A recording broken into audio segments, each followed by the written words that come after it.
Good morning to everyone. It really is a pleasure to be here and to be back at the Good Jobs, Green Jobs Conference. And I know that you've been to Atlanta and Los Angeles and soon to be in Detroit. We are honored that for your East Coast location you chose Philadelphia. Obviously you have a lot of options and we could not be more excited or honored that you chose our great city. To my good friend, Senator Chris Coons. We got to know each other when he was county executive down in Delaware. He, of course, is one of Delaware's U.S. senators, but for us, continues a fine tradition started by one who is now the Vice President of the United States of America. Senator Coons is also the third Pennsylvania senator, and we are great beneficiaries of his work. Ladies and gentlemen, please give another big round of applause to our great friend, Senator Chris Coons. Chris, thank you. As Chris mentioned, I know we'll hear from Congresswoman Allison Schwartz, and she has been a great partner with us and an advocate on many issues of importance to Philadelphia, but also specifically on the issues of importance of this particular conference, and she is a great leader in that regard. Dave Foster, President of Blue-Green Alliance, I want to thank you for helping to organize today's activities. Sam Sewell, our conference director. Stan Johnson, United Steelworkers. Please give a big round of applause to Stan.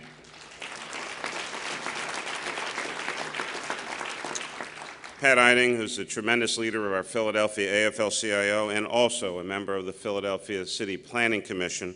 Pat, thank you so very much. Please give a big round of applause to Pat Eiding. And our great sheet metal workers union members who have gotten it for a long period of time and still get it about what this industry has to offer, and I want to thank you for your commitment and dedication.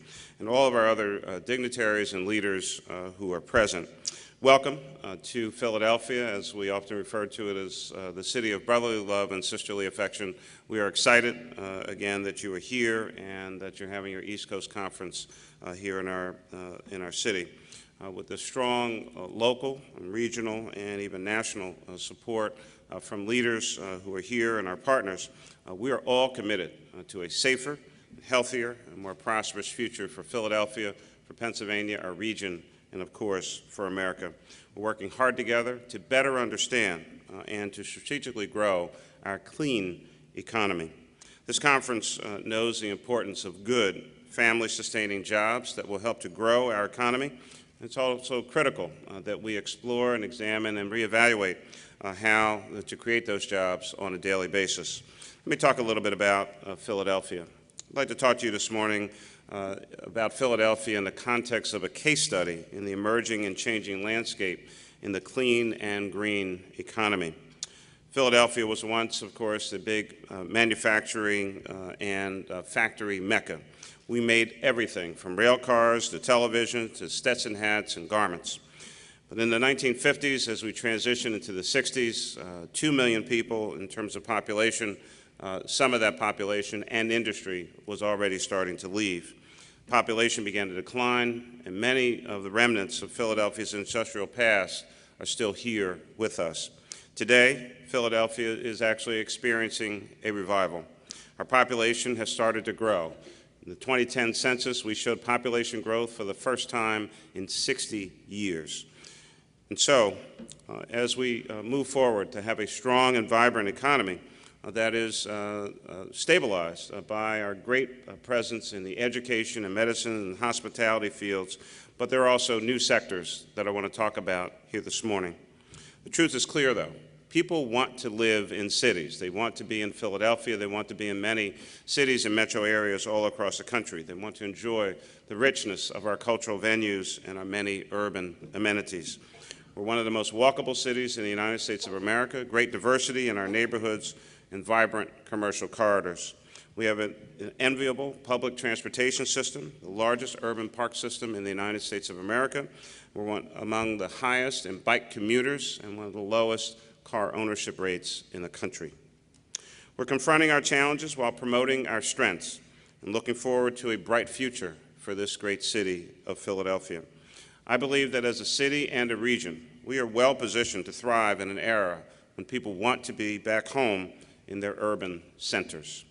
People and employers are demanding a healthier, more sustainable environment, and we can provide that right here. Let me talk a little bit about some of the specifics that are happening in Philadelphia.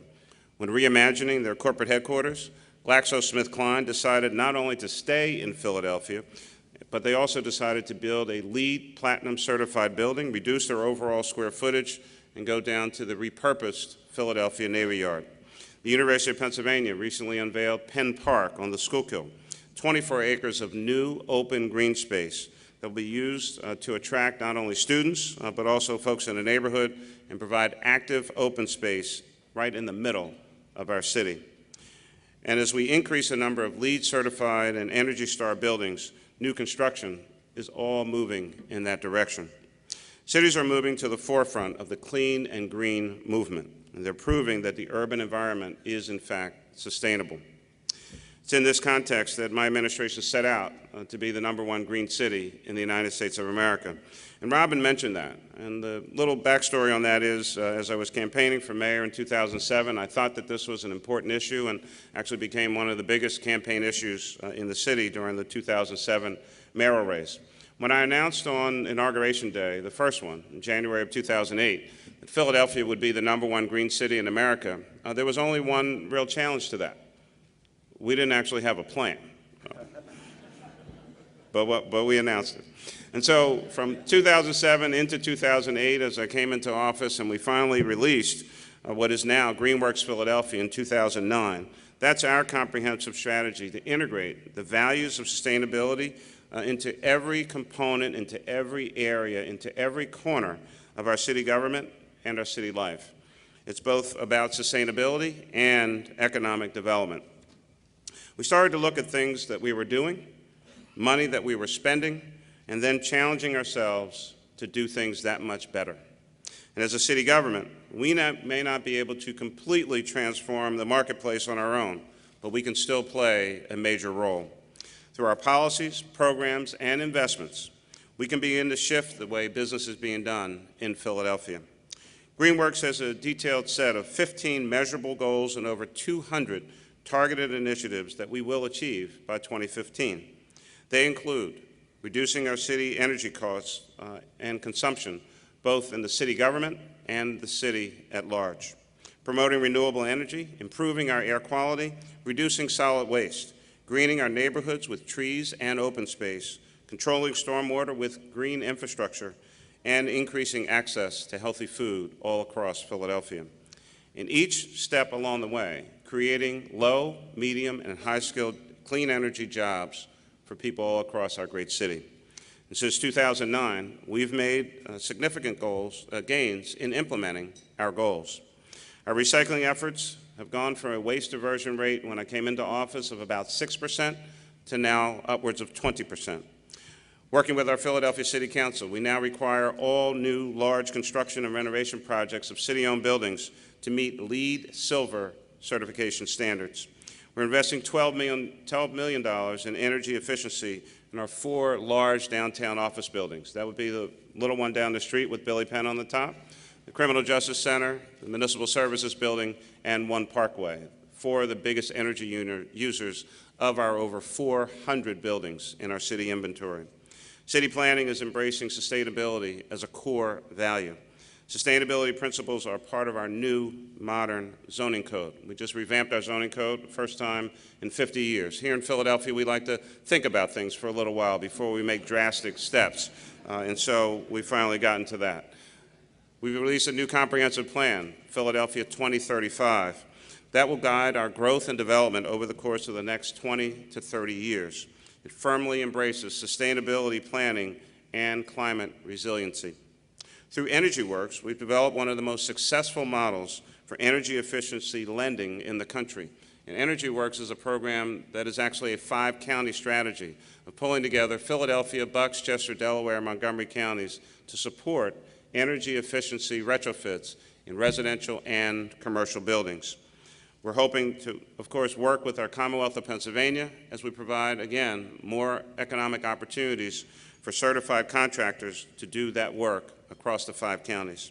The Greater Philadelphia Innovation Cluster, also known as GPIC, that's the Energy Efficiency Cluster for Energy Efficient Buildings. It's a consortium of academic institutions, federal laboratories, global industry partners, and many, many others that was established and funded with a $130 million grant by the U.S. Department of Energy. That innovation hub, of course, is down at the Philadelphia Navy Yard. The Navy Yard is the greatest turnaround of any closed naval facility in the United States of America. 10,000 people now working there, 115 businesses with jobs and growing. Philadelphia is at the center of transforming the building retrofit industry and stimulating private investment and, again, quality job creation in ways that will be scalable and lasting. Our Green City Clean Waters program is a national, if not international, model for utilizing the green infrastructure approach to stormwater management. Instead of using giant pipes and tanks and digging up half the town, this program will use our green space, tree trenches, rain gardens, green roofs, pervious surfaces, and many more tools to deal with stormwater management challenges. Spending nearly $2 billion over the next 20 years, many of these solutions require workers in new and emerging fields to support what will be a major public works program. And so growing the job market is at the very center of everything that we're doing as a government to become that clean, green, sustainable city and region. And it's clear that Philadelphia is now recognized as a leader in urban sustainability. We're building strong support and momentum. And critical to maintaining this momentum is continually demonstrating while also communicating our progress in order to show people that this is real positive change. One of the things that I always say at this moment is that the clean economy, the green economy, sustainability is not a fad. It's the real deal. It is the wave of the future. It's where the new jobs will be. And we need to figure out how to make sure that people all across the skills spectrum have the opportunity to participate. We're also taking the opportunity to reflect on our initial thinking about GreenWorks. As I mentioned, I worked on this in 2007. You remember 2007, when everything was all well and good. And we developed GreenWorks through 2008, even during the period where we didn't know that we were in the midst of a growing recession. And when we released it in 2009, we established ambitious pre-recession goals of creating new jobs, upwards of 15,000 green jobs by 2015. Well, as you and I both know, a lot has happened since 2007 and 2008. But Philadelphia has made many important strides in preparing our workforce for the emerging industries by providing training for both incumbent and new workers. But while there have been a number of success stories with job training and placement in Philadelphia, there are significant information gaps in our understanding of this emerging sector and our capacity to impact its potential for job growth. And so as we advance our work around a clean economy, we need better information to better understand the existing blend and scale of industries in this sector. Across the country, we need to work together to create shared standards and meaningful comparisons. And in order to effectively measure growth over time, we need accurate, time-based data and baseline data and a methodology that can be replicated on a regular basis at a reasonable cost. It's no longer enough to just rely upon green economy rhetoric. In Philadelphia, we want to know how many clean energy jobs are actually being created and how fast the clean economy is actually growing. Without current and real information, quite honestly, we can't work effectively. And that's why the Mayor's Office of Sustainability has now commissioned a research project that aligns with Bureau of Labor Statistics methodology so that we can track this growth over time. We've developed and we're distributing this week a comprehensive clean economy survey which will align with state and federal data collection methodologies and include detailed employer interviews. And because these industries associated with the clean economy do not operate solely within Philadelphia city limits, the scope of this survey will actually be regional in nature with a detailed snapshot of Philadelphia. Through this approach, we aim to better understand Philadelphia's relative strengths and weaknesses and develop specific strategies and opportunities to coordinate within the region. Growing the clean economy is not something that local government can do all on its own. At best, we're an early investor. We're a trendsetter. We could be an innovator from time to time, but we're certainly a convener of various interests, a leader, and can utilize, from my position at least, the bully pulpit, and certainly we're also a regulator. For example, this year, for the first time, sustainable businesses in Philadelphia will be eligible for a new tax credit that recognizes their contribution to the growing clean economy. We don't know yet the impact of this City Council-led effort, but we're eager to deploy a range of tools that will help us to gain a better understanding of what the city can do to help this sector to thrive. Again, I am a firm believer in this sector. I believe there are many jobs to be created, and we need to be innovative and slightly risk-taking, even for government, to make sure that we support this growing industry. We've streamlined our solar permitting process to offer transparency and efficiency, which is essential to the success of the solar installation companies working in our city. And at the end of the day, it's the solar installers or manufacturers, the real estate developers investing in high-performance buildings, the weatherization and retrofit specialists in the construction industry, the R&D units, the new methods of financing improvements through the marketplace, and the energy auditors that will further develop and grow the clean economy. I'm here to tell you that as cities, we're among the greatest supporters and advocates in that regard. Those of us here in the room, we know this, and there are many others out there who do as well. But we need to work together to effectively develop the best language to communicate these successes so that we can tell our story and for everyone to understand what this is about. Since the Blue-Green Alliance began organizing Good Jobs, Green Jobs, and these conferences, not only has this sector changed, our entire economy has changed, and the political landscape has certainly changed. We need to allow for movement in this industry for growth and change. We need a new dialogue, and we need to work together to get our message out to those who need and want to hear it. This won't be a straight-line process. Here in Pennsylvania, just 2 years ago, we were one of the strongest solar industries in the country. Now, we see gridlock in Harrisburg, stalling efforts to pass critical legislation that will help to build back our sagging solar industry all across Pennsylvania. We need to learn from our setbacks, promote our successes, and then keep working together to develop our shared goals. Senator Coons talked about some of the activities or lack of activities in Washington, D.C. And we're hopeful that many other elected officials who are enlightened, like Senator Coons, will adopt a climate and energy program that sets a path toward restructuring our national economy. And when they finally get it down there or up in Harrisburg, Philadelphia and the Philadelphia region will be well on its way toward our own clean and green future. I look forward to working with all of you as we grow our economy, put our people to work, and make Philadelphia the great place that we all want it to be. Thank you very much.